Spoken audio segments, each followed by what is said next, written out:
Le conducteur du car scolaire qui s'est renversé en Eure-et-Loire est toujours en garde à vue ce soir. Un premier test salivaire réalisé sur cet homme de 26 ans s'est révélé positif aux stupéfiants. Des analyses sanguines doivent encore confirmer ce diagnostic. Une lycéenne de 15 ans est décédée dans cet accident de la route survenu ce matin entre Châteaudun et Pithiviers. 20 autres élèves sont blessés. L'adolescente qui a perdu la vie était scolarisée au lycée Émile Zola de Châteaudun. L'heure était au recueillement aujourd'hui devant l'établissement où s'est rendu Guillaume Dominguez pour Europe 1.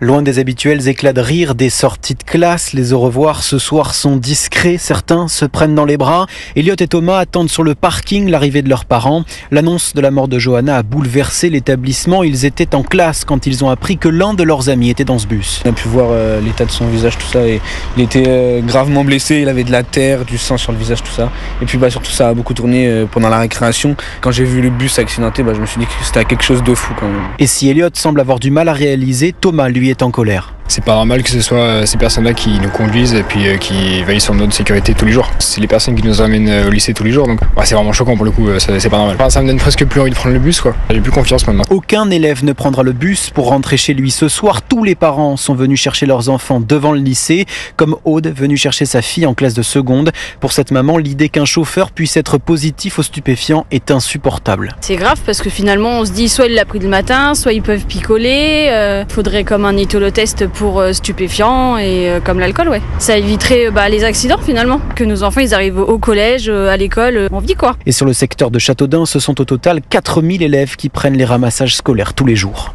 Le reportage européen de Guillaume Dominguez. Et ce soir, le ministre des Transports, Philippe Tabarot, promet davantage de contrôle des chauffeurs de bus en matière de stupéfiants.